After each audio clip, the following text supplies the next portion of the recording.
There's some good ways to make money and there's some bad ways to make money, and today we're going to look at one of the not so legal ways of getting some extra income as we review Extracurricular. Welcome back, guys, to Fog Entertainment, brand new show on the channel, so leave some love, leave a like, and let's get into this. So the show focuses on our protagonist, who is a high school student by the name of Jisoo, and he is pretty much perfect. He gets all the good grades, he's the best in class, he's well behaved, he's pretty much the perfect student well inside of school. But outside of school, maybe he's not so perfect, doesn't have a perfect life, has no family.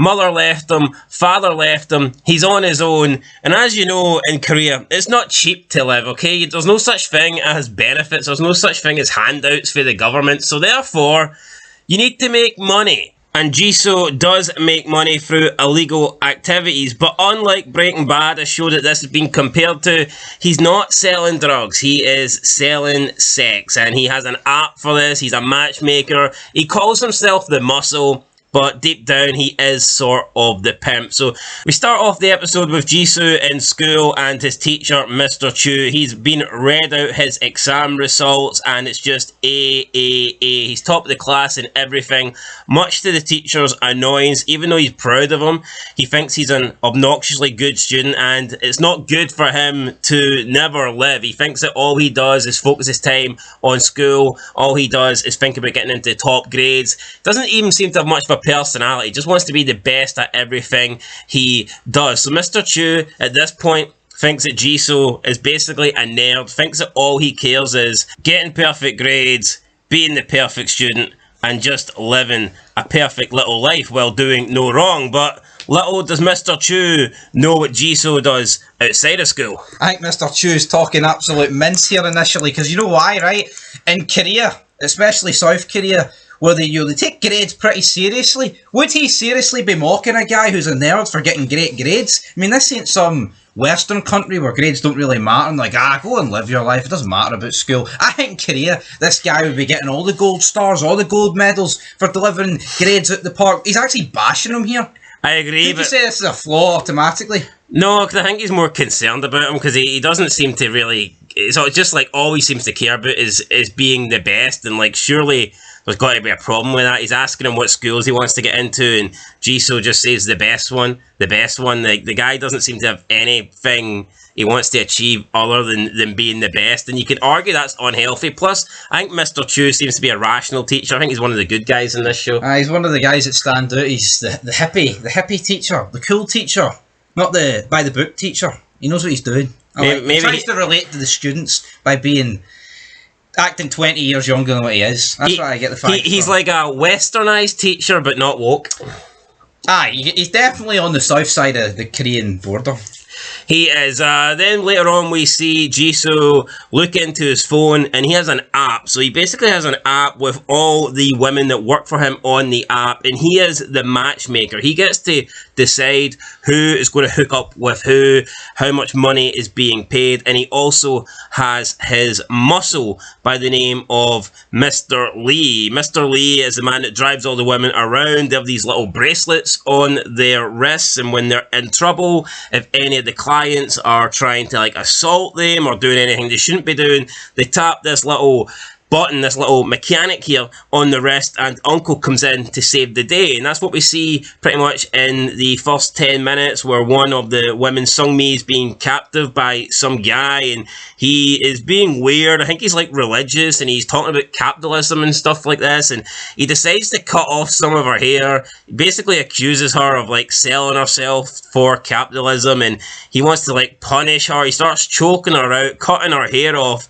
but he turns around and he sees Mr. Lee, and automatically he shits himself. Mr. Lee beats him up a little bit, stabs some scissors into his foot, and then it means he has to pay money because he cut off the hair. So Jisoo and Mr. Lee are communicating how much compensation he needs to pay, and Jisoo comes to the conclusion that it should be 2 million won, and I didn't know hair was worth that much, but that's how much it was. 2 million won may sound like a lot, but in reality it's probably about $20, 20 quid. So, not too much here. But I mean, how much is one? I need to know. I think 2 million. I think 2 million won is. I want to say that is probably about £80,000. 80,000 quid. So if someone changed our currency on YouTube to one, I think I'd hit the jackpot. You'd think you were absolutely a millionaire. Maybe not on this channel, actually.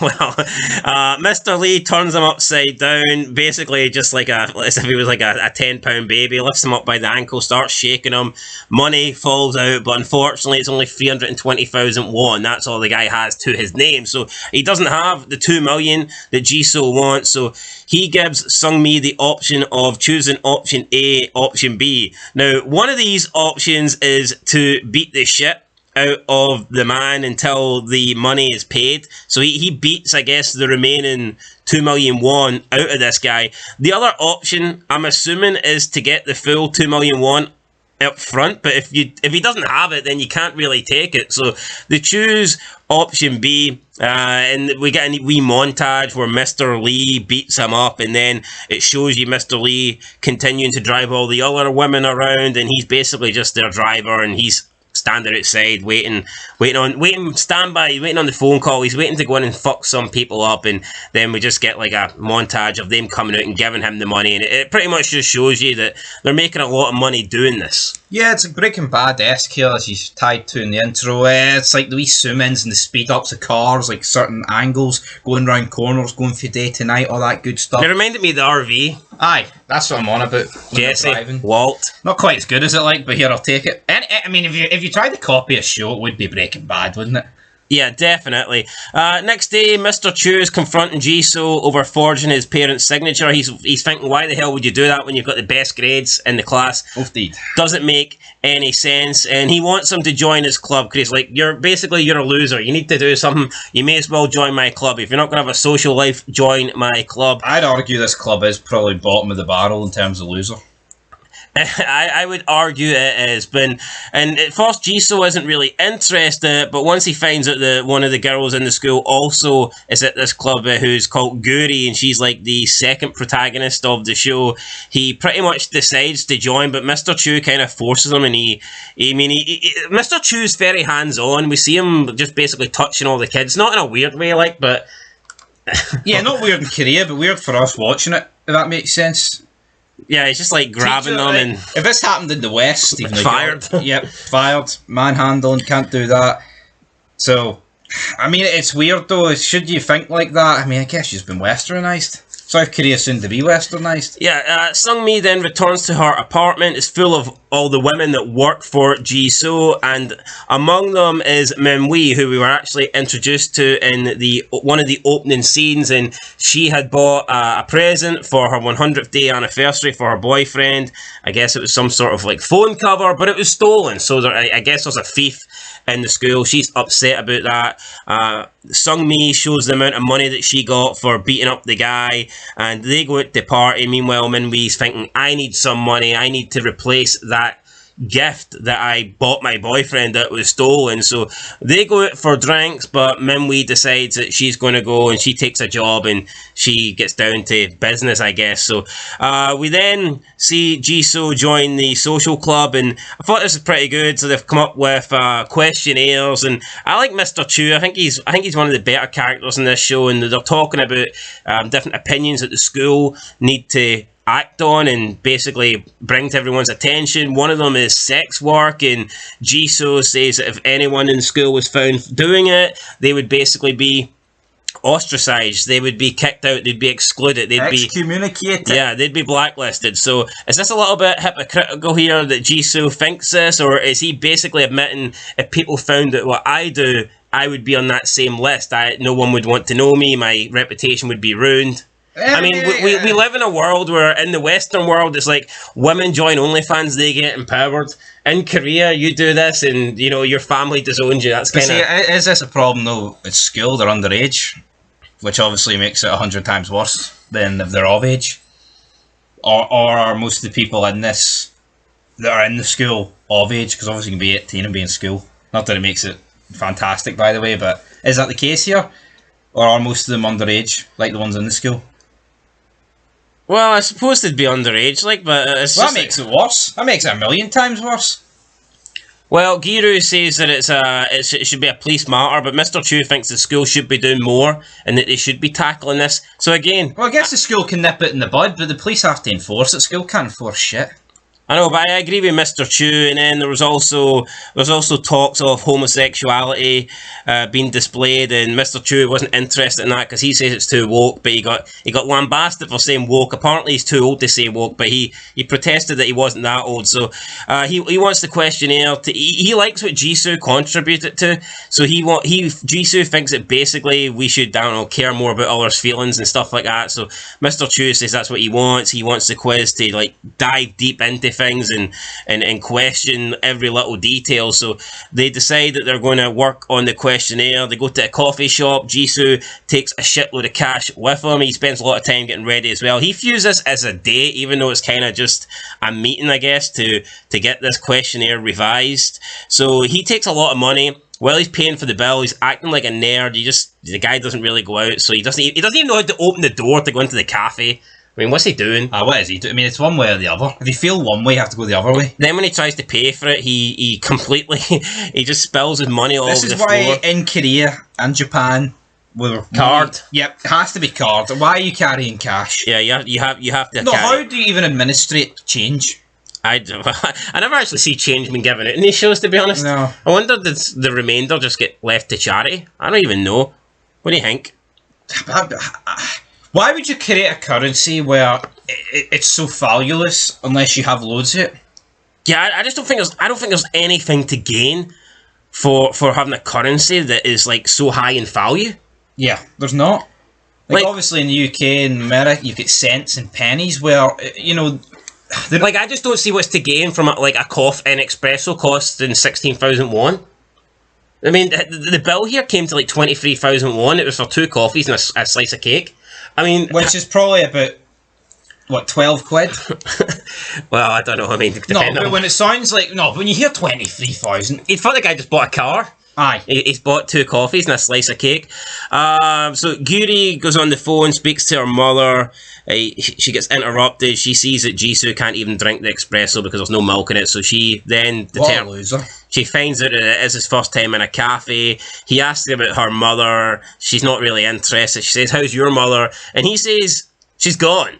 And then she starts laughing, but there's nothing to laugh about. His mother's actually gone. Then she asks about his father. He's gone too. And she finds out that basically he has been living alone for like multiple years now. And he says he gets by part-time. And she calls him a badass. And this leads to Jisoo actually crying. He kind of breaks down here because he's never really, I guess, spoke to anyone. No one's really gave him a backhanded compliment like that. Well, I say backhanded. It's not really backhanded. It is kind of a compliment, and I guess he's just took it to heart. Yeah. And yeah, he kind of breaks down, but she says that she thinks that he's cool and she won't tell anyone. And I think she's a little bit interested about his part-time job because he's managing to pay for all his like tutor fees, his uniforms. None of that stuff's cheap. He pays to keep rent over his head, and he does all of that while working a part-time job. While at school. Quite incredible. Is it a case of jack of all trades, master of none? Could be. Minwee, meanwhile, is trying to get more money for her 100th day anniversary gift, so she accepts... By the way, how pathetic. 100th day? Yeah, 100th day anniversary. So she accepts a job that she shouldn't have, and it turns out to be from the man earlier who was cutting off the girl's hair and getting beat up by Mr. Lee. Now, he was blacklisted, but Minwee wanted to get the money. She was desperate for this 100th day anniversary present, so she took the job even though she shouldn't have, and it was basically a setup. The guy is trying to get her in, so she'll call for help, and he's prepared because he's got another 2 men with him, and they have weapons. But unfortunately, Mr. Lee is getting his phone fixed because Jisoo told him to take the day off, and he told everybody that they would not be accepting jobs, and they're basically off for the day. So his phone's getting fixed, therefore tapping the button does not work. Minwee is tapping the button, but Mr. Lee is not getting it because his phone's currently being fixed in some shop. So she's in trouble. She's getting beat up by this guy. They're desperate for Mr. Lee to come because they want to get revenge. They want to beat him up, but Mr. Lee is not answering. However, Jisoo's phone is going off. It's going crazy. It says that Min-wee needs help, and he's left there with a dilemma because he's like a 17-year-old kid. What's he going to really do? He's not Mr. Lee. He doesn't go in and kick people's ass. But now he either does something or he leaves Min-wee needing help, and he feels responsible, and he doesn't really know what is happening right now. So he scrambles to try and get a battery for his taser. He carries a taser. I guess it's, I don't know, we don't really have guns in Korea, so a taser is as good as it's going to get. Yeah, he then rummages through some like battery bin that we see, and this actually started the entire episode, so it's like paying. We go back to that. He finds a battery. He then runs to the hotel, but instead of actually having to use the taser, he thinks with his brain, because he is a little bit like Walter White, and he decides to actually phone the police. Now, the crazy man doesn't think he'll phone the police because they're both going to lose, because, I mean, technically what they're doing is illegal too, but Jisoo actually did phone the police, and when they look outside, the two men scatter, the two heavies scatter. Crazy guy then decides he's going to leave too, and Min-wee is left in the room with the police officers entering the hotel. Jisoo on the phone as uncle manages to tell Min-wee and give her instructions on how to escape, and when the police officers get up to the top, they've actually been told about a different room, so Jisoo alerted them to a different room to try and just get their presence so that the bad guys would think the police were there for them. But in fact, Jisoo had actually called it on something else. So she manages to escape, but the female police officer sees something on her bag, like a little toy or something that gives away that, you know, maybe there's a kid here, and why is a kid at a hotel room on her own in the afternoon. Jisoo then scrambles back to the cafe, but Guri has left at this point because I guess she's not going to sit around all day. So he manages to get there. He gets his bag back. He then leaves, goes home, and it shows you him just looking at more customers, trying to set up more dates, and basically it shows you a day in his life, and he's relieved. He thinks everything's done. He thinks that he's managed to save Min-wee, and the day is saved. Then it shows you Guri taking the bus home, and it turns out she's a thief. So she's the one that stole Min-wee's present at the beginning of the episode, and then it shows you her selling it online, the Korean eBay, I guess. So that's how she makes her money. She's a thief, even though she has rich parents. She relies on stealing things and making money that way. And Mr. Lee then finds the crazy man that was doing all the haircutting. He was in some like internet cafe trying to upload the photos. I don't know what his gimmick is, but he was trying to upload the photos of Min-wee with her hair, and Mr. Lee, it doesn't even get the chance to beat him up. The guy just runs off, hops off with his bad leg, and Mr. Lee then retrieves the phone. And then the next day, we see Jisoo obviously tired because of all this shit and all the running about, all the hassle he had. He's basically sleeping at his desk. You know, it's a busy life. 1 minute he's a pimp, next minute he's the best student in school by far, getting the perfect grades.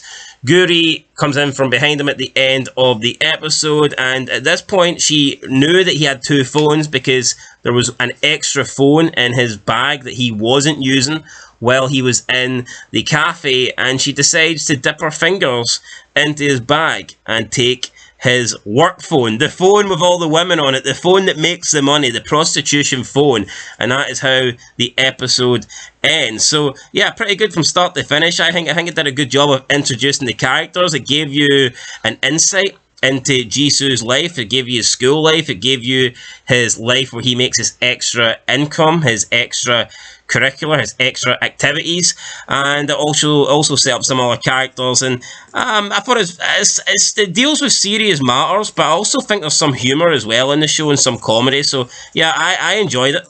Yeah, I enjoyed it too. Could I say it was a bit repetitive in the sense where we've seen that same bad guy confront that child 2 scenes in a... Well, it wasn't 2 scenes back to back, but obviously I'm forgetting their names here, but you understand where I'm coming from, where that, you know what I'm on about? The guy that cut the hair? Aye. Like, it's a different person. Is it? Oh, it's a different person? Yeah, it's like the one he cuts the hair off at the beginning is the older woman. Is it? Yeah.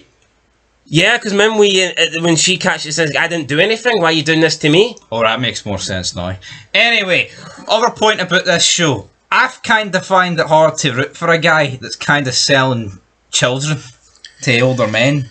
Do you see where I'm coming from? Yeah, well, even though I completely just botched them, thought it was the same person. Well, that is a little bit shady. Here, as Clay Morrow put it, it's dirty. It's dirty business, but I mean... No, but like, if we're being truthful, right, if this was an American show... True, but here's the thing, Jisoo is also a child. Does it, but that doesn't really...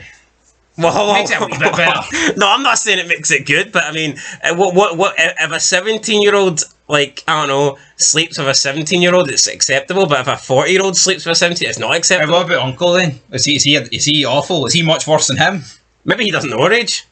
Alright, but he does, the other guy does. That's true. Point is, right, if Walter White didn't do drugs and he did this and there was underage kids involved, or if the Sons were involved with underage kids, or if Tony Soprano was involved with underage kids, would their stock not automatically go down? Yes or no? Yeah, but I think that's because of their age as well. Alright. I'm not saying what Jisoo does is acceptable, but I think because he's also a child, it's almost not as bad. Yeah, I get that, but it's still weird to me. It is weird. Anyway, I'm going to get a 7 out of 10. I enjoyed it. And we'll review episode 2. So I think it was fast paced. It was like 50 minutes and it went through pretty quickly in my opinion. So yeah, I'll get a 7 too. For some reason, watching episode 2 made me appreciate episode 1 more. So we're lucky we reviewed this after I watched episode 2. Not that I would have gave it like a 1, but for some reason, episode 2 made me like this episode more. If that makes sense, so I'll give it a 7 as well. 7 out of 10, guys. We'll catch you in the next one. Will Jisoo get his phone back? What's Guri going to do with it? Will she find out his secret? And will the guys stop selling underage kids? Because that's a wee bit weird. We'll find out. Will Uncle beat anybody up next time? Epstein going to be getting on the phone next time? Yeah, Epstein on the phone, guys. Catch you in the next one. Until then, peace.